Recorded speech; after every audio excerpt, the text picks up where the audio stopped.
하나님, 인생 사계절에 대해서 공부하려고 합니다. 말씀하시고 또 성경을 통해서 우리를 교훈하시고 때로 책망하시고 때로 바르게 하시고 의로 교육하시는 하나님의 말씀을 듣게 하시고 하나님의 모든 말씀을 양식으로 먹어 우리가 건강한 영성을 갖고 살아가도록 축복하옵소서.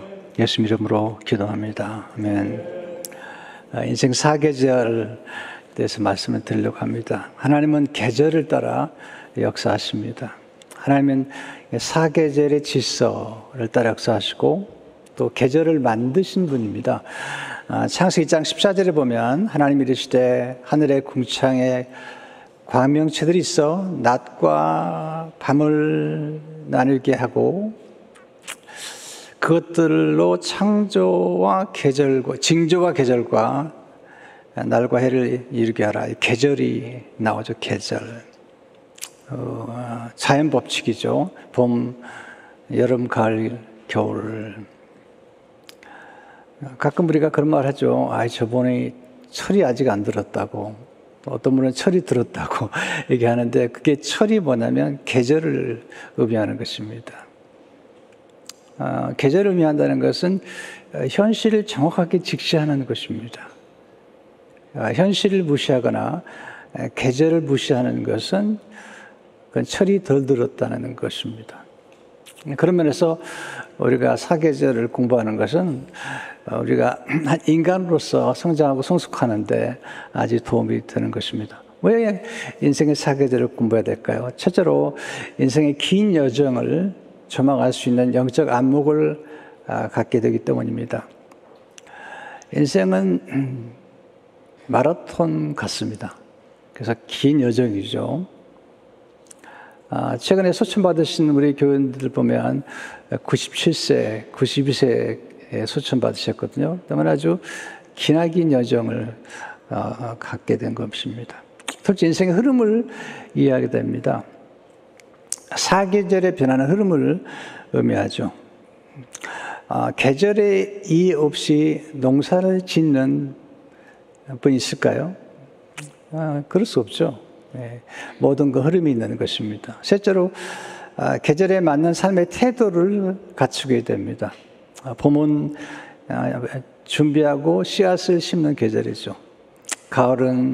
겨울은 성장과 연단의 계절, 가을은 추수와 감사의 계절, 또 겨울은 재정비와 멈춤의 계절이죠. 넷째, 고난의 때에 잘 반응할 수 있게 됩니다. 여름에는 태풍이 불기도 하고 폭염 또 폭풍우가 몰려오기도 하는데 사계절이 지난 동안에 우리는 저마다 다른 형태의 시련과 역경을 만나게 됩니다. 그러나 그 시련의 때는 지나갑니다. 시련의 때는 영원하지 않습니다. 물론 또한 성공의 때도 영원하지 않죠. 그런데 이렇게 때를 잘 분별하게 되면 우리 삶 속에 찾아오는 여러 가지 경험들을 잘 반응할 수가 있게 됩니다. 다섯째, 우리 각자가 인생의 어느 계절에 있는지를 생각하게 됩니다. 가끔 멈춰봐야 되거든요. 내가 어디 있는지, 그리고 어디로 가고 있는지 굉장히 중요한 겁니다. 축구 시합 할 때 전반전과 후반전 사이에 하프타임을 갖잖아요. 그처럼 이런 인생의 사계절을 공부하면서 내가 어디에 와 있는지, 내 인생은 어느 계절인지를 생각해 보는 것은 중요한 것입니다. 하나님은 때를 따라 움직이시기 때문에 전도 3장 1절을 보게 되면 범사에 기한이 있고 천하만사가 다 때가 있나니, 또 전도 3장 11절을 보시면 하나님 모든 것을 지으시되 때를 따라 아름답게 하셨고, 과일도 제때 나는 과일이 있죠. 철을 따라 열매를 맺게 하시죠. 그럼 어떻게 하면 우리가 인생을 조금 더 지혜롭게 살 수 있을까? 참 인생이 어렵잖아요. 첫째, 인생 사계절을 인생 수업의 기회로 여기십시오. 모든 사건과 모든 삶의 여정을 배움의 자세로 맞이하는 것입니다. 인생을 살아가는 가장 좋은 태도가 뭘까? 저는 이런 배움의 자세라고 생각이 되죠. 제가 자주 쓰는 표현이지만 고난을 스승으로 삼으라, 그런 얘기를 많이 하는데요. 이게 참 좋은 자세라는 생각이 들어요. 인생에 찾아온 고난과 시련도 내 스승으로 삼는다면 얼마든지 우리 인생을 잘 견뎌낼 수 있을 것입니다. 지금은 이제 이 땅을 떠나셨지만 제가 좋아했던 작가 중에 엘리자베트 키블러스 로스라는 분 계신데, 이분 인생 수업이라는 책을 썼습니다. 제가 좋아하던 배경은 이분은 인생의 모든 과정을 수업으로 여기라는 것입니다. 제가 읽어드리겠습니다. 배움을 얻는다는 것은 다른 사람이 아닌 자기 자신의 인생을 사는 것을 의미합니다. 갑자기 더 행복하거나 부자가 되거나 강해지는 것이 아니라 세상을 더 깊이 이해하고 자기 자신과 더 평화롭게 지내는 것을 의미합니다. 삶의 배움을 얻는다는 것은 삶을 완벽하게 만드는 것이 아니라 있는 그대로 삶을 받아들일 줄 알게 되는 것입니다. 우린 저마다 배움을 얻기에 이 세상에 왔습니다. 네, 우리 각자가 인생이 다 달라요. 그래서 비교하면 안 되고요. 이번에 또 말씀을 들을 때 설교를 듣는 순간에 어떤 사람이 떠오르면 안 됩니다. 우리 각자를 돌아보는 시간들을 갖는 게 중요한 것입니다. 그런데 이 작가는 우리 인생을 배우는 가장 소중한 시간들이 때로는 우리가 최악의 상황이라고 고백할 때 배운다는 겁니다. 때로는 최악의 상황에 직면할 때 우리는 더 많이 성장합니다. 조건이 가장 나쁠 때 오히려 자신이 가진 최상의 것을 발견할 수 있습니다. 그 배움을 통해 행복하고 가치 있는 삶이 무엇인가를 깨닫게 됩니다. 그것은 완벽하지는 않지만 진정한 삶입니다. 제 관심은 이번에 인생의 사계절 가운데 다윗의 인생의 사계절을 좀 돌아보면서 우리 각자의 인생을 한번 돌이켜보고 또 우리가 어디에 와 있는지, 또 우리가 조금 바로잡을 것은 없는지, 생각이나 관점의 변화를 주면 어떨지, 그런 면에서 더 자기 자신과 또 다른 사람의 인생을 더 잘 이해할 수 있는 그런 계기가 되면 좋겠습니다. 다윗의 생애를 특별히 관심을 갖는 것은 다윗이 너무 우리의 생애와 닮았기 때문이죠. 우리는 왕은 아니지만 다윗의 생애 가운데 그의 봄, 여름, 가을, 겨울, 그의 성공과 실패와 좌절, 그리고 그의 상실, 그가 경험했던 배신, 거절, 이런 것 통해서 가장 공감할 수 있는 인물이 아닌가 생각이 돼서 다윗의 인생을 좀 같이 공부하려고 합니다. 둘째로 인생의 봄은 작고 평범하게 시작됩니다. 다윗의 인생의 봄은 초라합니다. 다윗의 이름이 처음 등장하는 것은 룻기예요, 룻기. 다윗이 태어나기 전에 이제 그 오벳의 아들이 이새고, 이새의 아들이 다윗이죠. 이렇게 사장 17절에 보게 되면 그의 이웃 여인들이 그에게 이름을 지어주되 나오미에게 아들이 태어났다 하며 그의 이름을 오벳이라 했는데 그는 다윗의 아버지인 이새의 아버지였더라. 사실은 이 오벳을 낳은 건 룻이죠, 룻. 시어머니 나오미와 함께 베들레헴에 왔다가, 그리고 오벳의 아들이 이새고 이새의 아들이 다윗이죠. 근데 오늘 이제 16장에 보면 이제 다윗의 이름이 이제 정식으로 등장을 하고 다윗의 어린 시절의 이야기가 등장합니다. 다윗이 이렇게 등장하게 된 것은 사울 왕을 하나님 선택하셨는데, 뭐 겉은 굉장히 키도 크고 멋있었는데 보니까 속이 뒤틀린 사람이에요. 하나님 말씀을 버리고 거절하고 또 질서를 무시하고 제사장들을 죽이고 하나님 말씀에 불순종한 걸 보면서 하나님이 사울 왕을 이제 폐하시고 다른 왕을 세우는 중에 이새의 아들 가운데 한 아들을 본 것입니다. 그 스토리죠. 자, 1절에 3절을 보게 되면 여호와께서 사무엘에게 이르시되 내가 이미 사울을 버려 이스라엘 왕이 되지 못하게 하였거늘 내가 그를 위하여 언제까지 슬퍼하겠느냐. 너는 뿔에 기름을 채워가지고 가라. 내가 너를 베들레헴 사람 이새에게로 보내리니 이는 내가 그의 아들 중에서 한 왕을 보았느니라 하시는지라.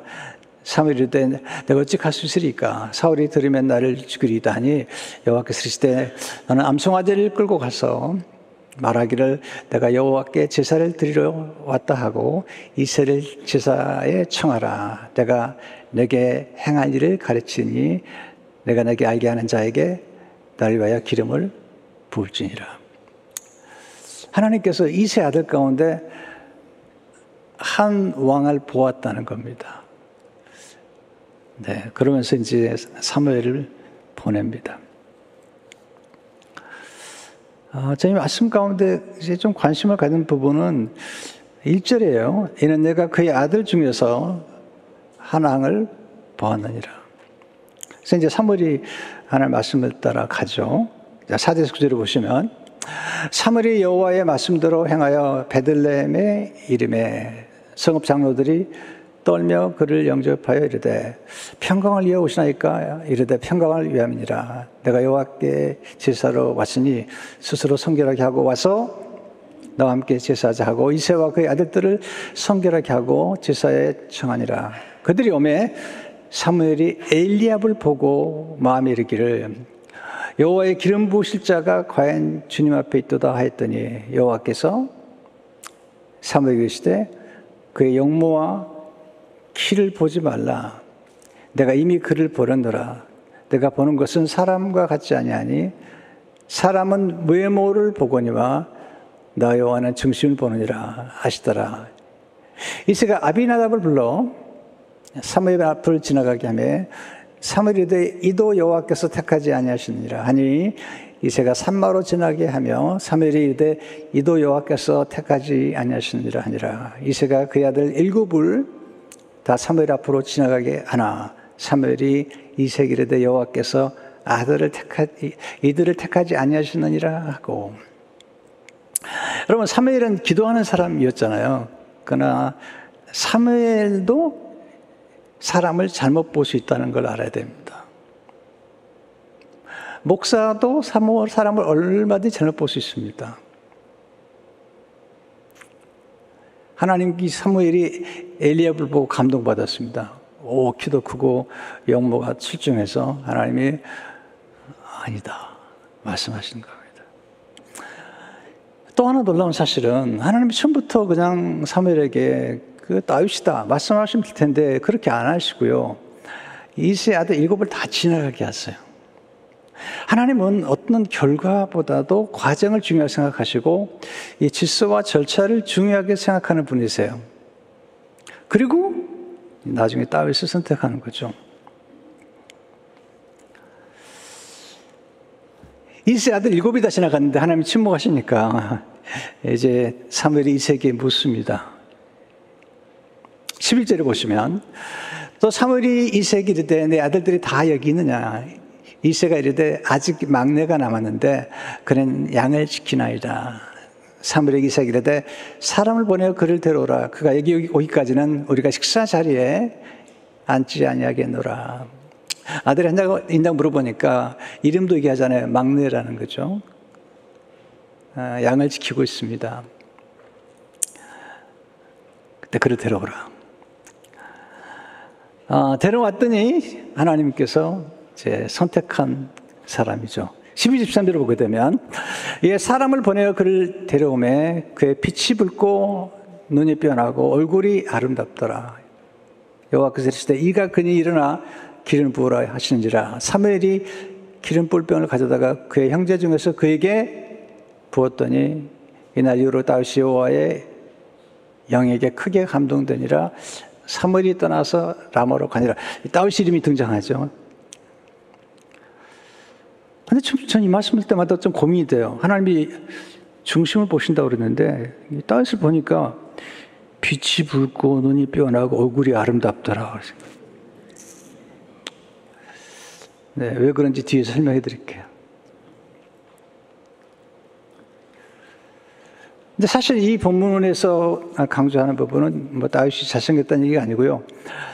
그가 얼마나 아버지에게 인정받지 못했는지, 특별히 막내라고 하는 이름도 안 부르잖아요. 막내란 이 단어가 히브리어로는 카탄인데 작은 자, 하찮게 여기는 자입니다.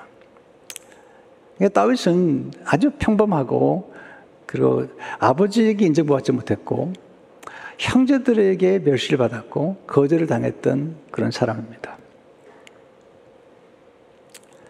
그러니까 누구나 다 인생의 봄은 작고 평범할 수 있다는 겁니다. 셋째, 인생의 봄은 준비하는 계절입니다.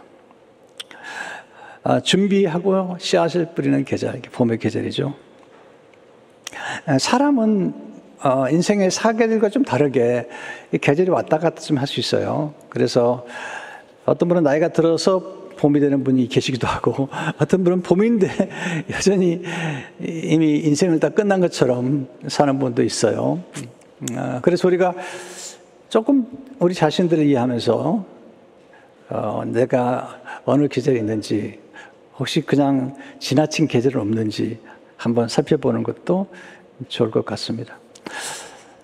그러면 이 다윗은 이 봄의 계절에 무슨 경험을 했을까? 첫째로 외로움을 잘 극복함으로 미래를 준비하십시오. 다윗의 봄은 외로웠습니다. 아버지께 인정받지 못했고요. 형제들에게 무시를 당하고 멸시를 당했습니다. 어릴 적에 버림받은 경험, 거절당한 경험, 무시당한 경험을 갖게 됩니다. 인간을 가장 고통스럽게 만드는 게 뭐냐면 소외감이에요. 소외감. 그는 혼자 있습니다. 근데 놀라운 건 다윗이 그는 소외된 자였지만 그는 자신의 소외됨을 놀랍게 승화시켰다는 겁니다. 이게 지금 다윗이 훌륭한 점이죠. 다윗은 왕따를 이렇게 정의한 것 같아요. 왕따란 하늘에 계신 왕을 따르는 사람이다. 네. 어떤 사건이든 간에 어떻게 해석하고 어떻게 극복하나 중요한데, 그런 외로움을 넘어서 고독으로 넘어갔습니다. 헨리 나운이 기니게요. 외로움의 광야를 통해 고독의 동산으로 들어가십시오. 외로움은 소유감이라면 고독은 하나님 앞에 머무는 것입니다. 하나님과 친밀한 교제를 나누는 것입니다. 하나님의 음성을 듣는 것입니다. 이게 이제 고독의 동산이라는 거죠. 그런 고독 중에 하나님의 음성을 들었고, 그리고 자연 속에서 하나님의 영광을 봤고, 그는 수금을 타면서 시를 지었고 그런 연주할 줄 알았던 사람입니다. 놀라운 것은 아버지 집에 거했던 이세의 아들들이 보지 못한 것을 그는 외로움 중에 보았고, 그 형제들이 듣지 못한 것을 들었습니다. 이게 참 놀라운 거죠. 광야에서 그가 보았던 것은 하나님의 영광이고, 남이 듣지 못했던 신비로운 소리를 들은 겁니다. 시편 19편 1절에서 4절에 보면 하늘이 하나님의 영광을 선포하고 궁창이 그의 손으로 하신 일을 나타낸도다. 전 이게 너무 놀라운 표현이에요. 날은 날에게 말하고 밤은 밤에게 지식을 전하니 언어도 없고 말씀도 없으며 들리는 소리도 없으나 그의 소리가 온 땅에 통하고 그의 말씀이 세상 끝까지 이르도다. 하나님이 해를 위하여 하늘에 장막을 베푸셨도다. 와, 어떻게 이렇게 표현할 수 있을까요? 이건 정말 자연 친화적인, 요즘 아이들은 자연 친화적이 아니라 스마트폰 친화적이잖아요. 자연을 보지 않아요. 스마트폰을 보죠. 사실 아이들에게 이렇게 비전 출입이나 선교를 보내는 게 굉장히 중요한 까닭이 뭐냐면, 그대로 잠시지만 스마트폰을 좀 뒤로 하고 자연과 접하고 그리고 어려운 삶의 현장을 보면서 인생을 배우게 하는 것은 참 중요하다는 생각이 들어요. 여행을 보낸다 하시죠. 너무 중요한 것이죠.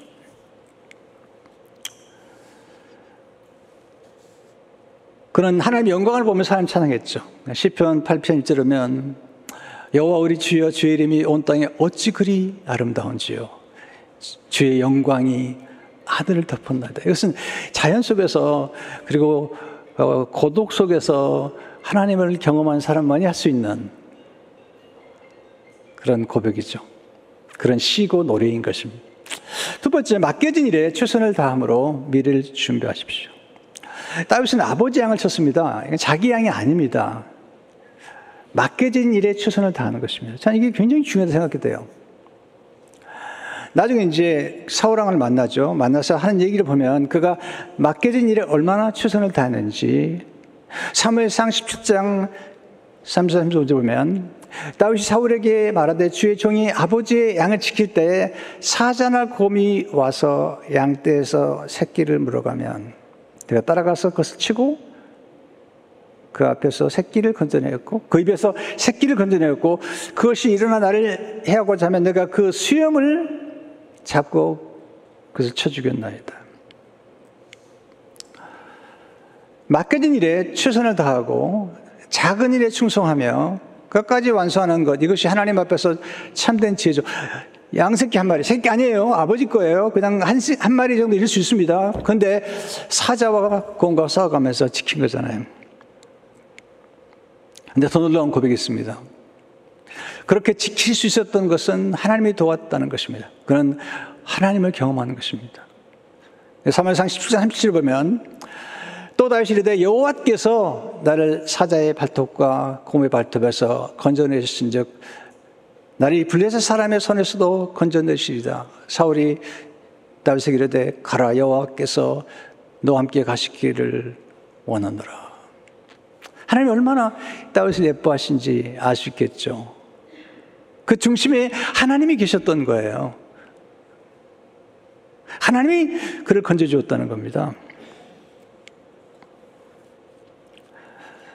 하나님의 사무엘에게 하신 말씀을 다시 한번 기억해 보세요. 1절에 보시면 내가 너를 베들레헴 사람 이세기로 보내리니 이는 내가 그의 아들 중에서 한 왕을 보았느니라. 뭘 보셨을까요? 중심을 보신 거죠. 7절에 보시면 내가 보는 것은 사람과 같지 아니하니 사람은 외모를 보거니와 나 여호와는 중심을 보느니라 하시더라.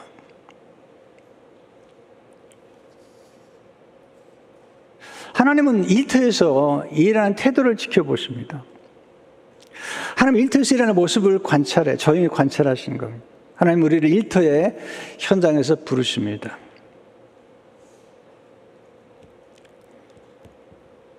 이제 우리가 다윗의 생애를 공부하려면 시편과 꼭 연결시켜야 되는데 시편 78편 77절 보면 또 그의 종 다윗을 택하시되 양의 우리에서 치유하시며 전양을 지킴 중에서 그들을 이끌어내사 그의 백성인 야곱 그의 소유인 이스라엘을 기르게 하셨다니. 어디서 택했냐면 양의 우리에서 치우셨다. 그가 목동으로 양을 치고 있을 때 그를 선택하신 것입니다. 하나님은 이를 통해서 우리를 축복하십니다. 하나님은 이를 통해서 미래를 준비시키십니다. 하나님은 이를 통해서 우리의 재능과 은사를 발견하고 개발하도록 도와주십니다. 인생에 보면은 자신이 좋아하는 일보다 맡겨진 일에 최선을 다하십시오. 인생에 보면은 어떤 일이든지 최선을 다하는 태도를 배양해야 됩니다. 지인의 맡겨진 일을 좋아하고 사랑하는 법을 터득하는 것입니다. 그런 과정을 통해서 이제 어떤 일이 제게 주어진가를 깨닫게 되는 것입니다. 아까 말씀드렸죠. 다윗이 얼굴이 아름다웠다. 얼굴이 아름다웠다는 건 사실 뭐를 의미할까요? 여러분, 다윗보다 잘생긴 사람이 있었을까요? 없었을까요? 많아요. 그의 아들 압살롬은요, 정말 잘생겼어요. 여기서 우리가 뭘 봐야 되냐면 다윗의 그의 눈이 밝았다, 영민했다는 것은 뭐냐면 그의 마음으로부터 나온 얼굴의 분위기, 그의 마음에서 드러난 태도잖아요.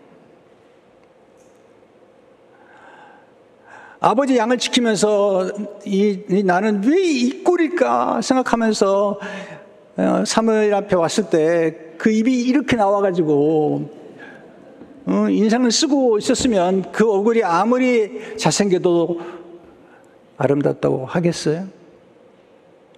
여러분, 얼굴의 꼴이 아름다운 게 중요한 겁니까? 아니면 기운이 중요한 겁니까? 저는 이렇게 생각해요.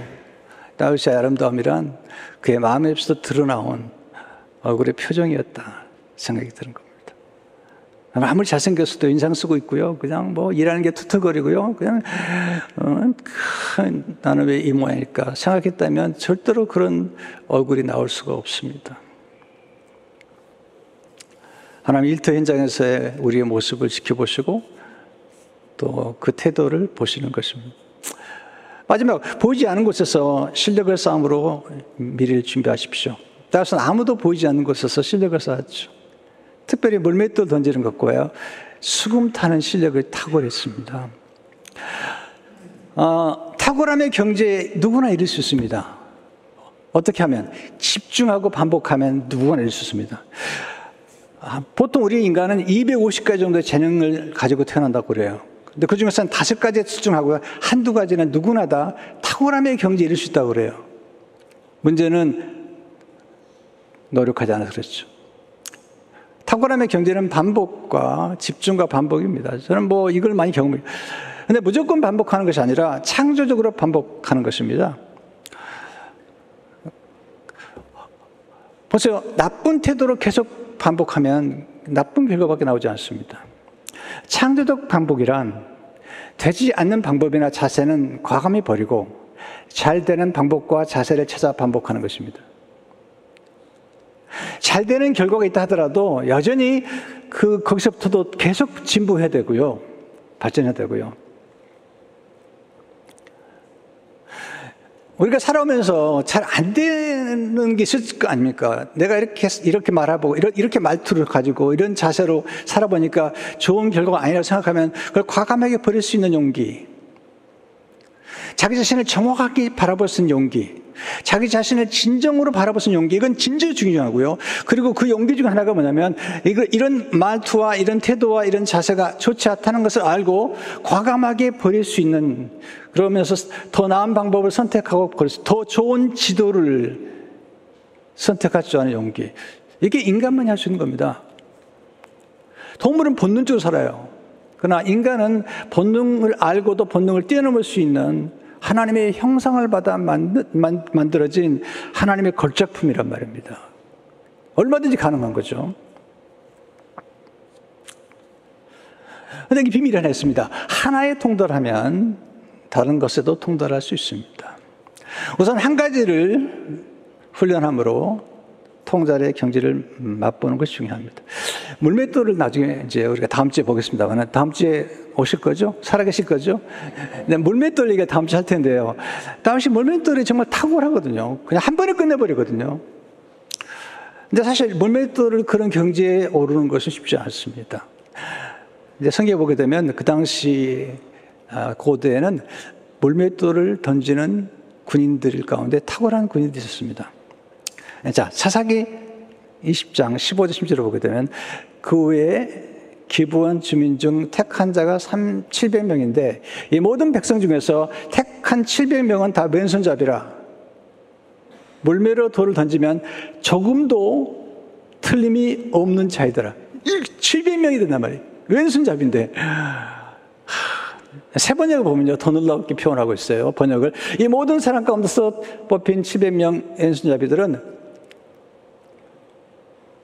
무리배로 돌을 던져 머리카락도 빗나가지 않고 마치는 사람들이었다. 이게 경지 이런 거죠. 머리카락도 마치죠.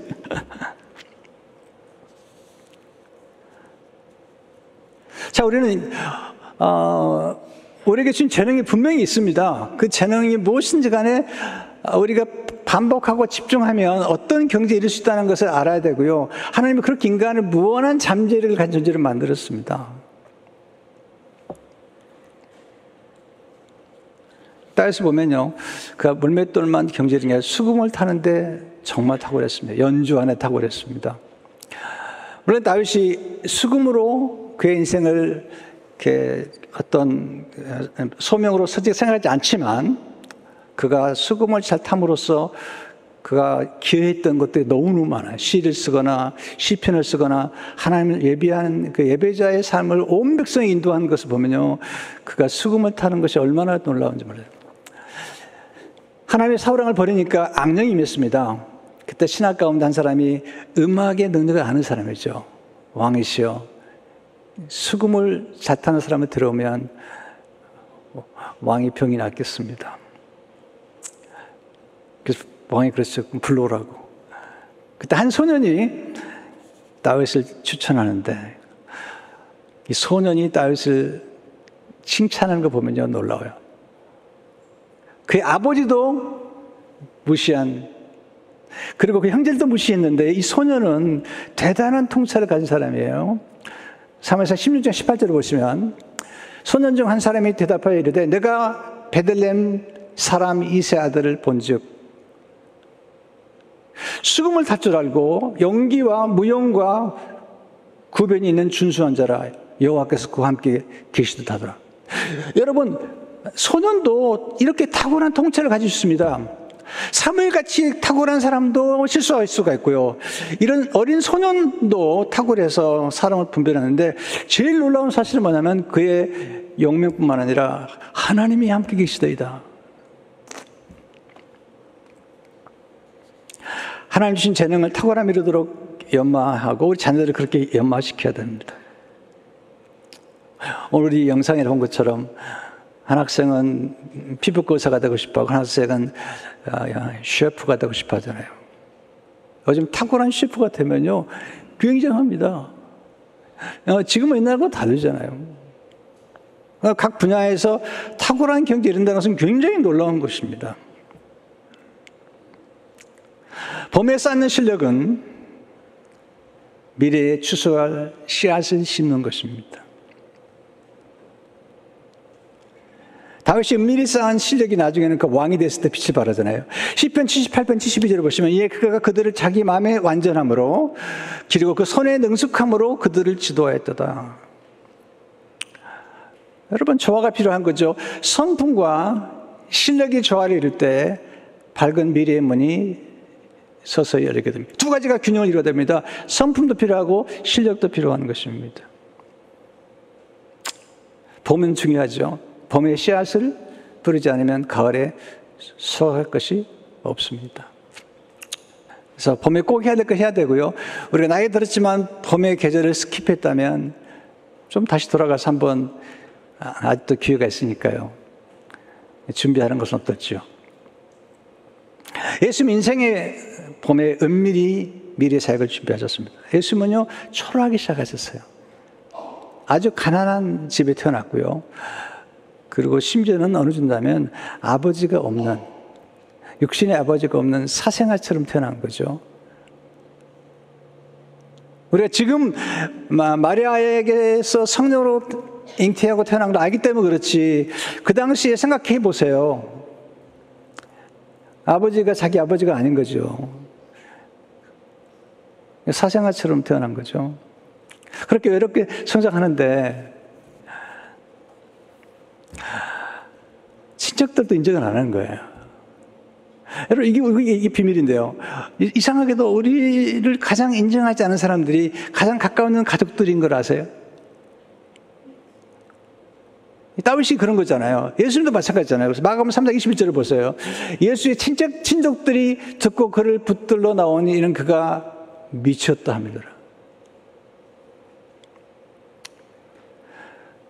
근데 놀라운 게 있습니다. 예수님의 육신의 아버지는 목수였거든요.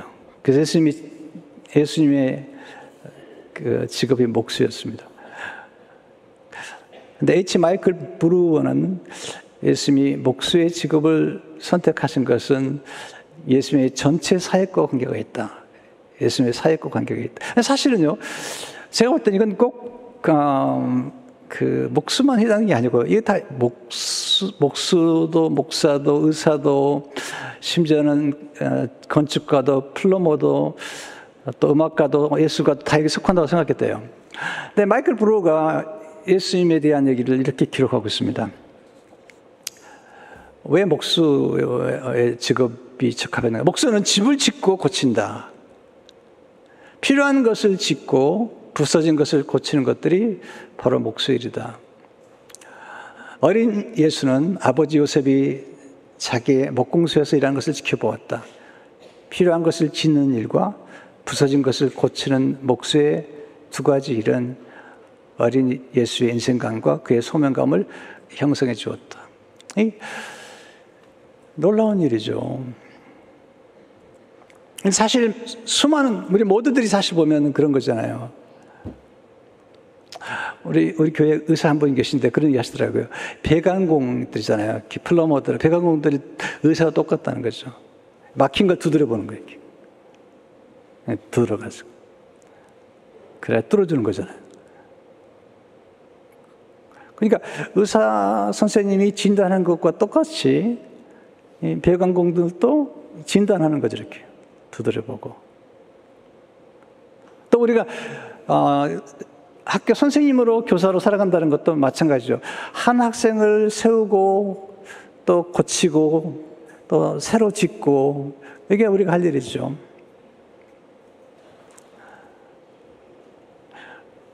그러면서 마이클 브루는 예수님이 마음에 새겼던 목수로서의 가장 중요한 가치관에 대해서 이렇게 기록하고 있습니다. 나무 안에 있는 가능성을 발견하라. 저는 인간의 가능성을 믿는 사람이에요. 무한한 가능성을 믿는 사람이에요. 거친 것을 쓸모있는 것으로 변화시켜라. 네. 야생마를 준마로 키우는 게 이게 이제 능력 있는 사람들이라. 내구성 있게 집을 지어라. 겉만 번지르르하게 마무리하지 말아라. 예수님 하나님께서 중심을 보신다는 거죠. 쓸모있는 것을 무엇인지 고쳐두어라. 아무것도 버리지 마라. 여러분, 탁월한 목수는요, 어떤 나무도 버리잖아요. 다 쓰고. 또 탁월한 건축가들은 그 사람들이 버린 돌을 갖다가 머릿돌로 만드는 거예요. 이게 하시라슨이죠. 예수님의 봄은 초라했지만 나중에 목수로 사신 예수님께서 그렇게 많이 만졌던 나무 십자가에 돌아가셨고, 그리고 목수에게 필요했던 그 못, 대장장의 망치, 거기에 못 박혀서 돌아가신, 우리를 구원하신 것입니다. 우리 이제 봄의 계절에 모든 건 태어나고 성장하고 성숙하고 원숙해지는 겁니다. 이번 기회에 우리가 사계절을 통해서 인생을 조금 더 깊이 알아가고, 그리고 하나님의 질서와 계절을 알아가면서 더욱 좀 더 어른스러운 성숙한 우리 모두가 되기를 주의 이름으로 축원합니다.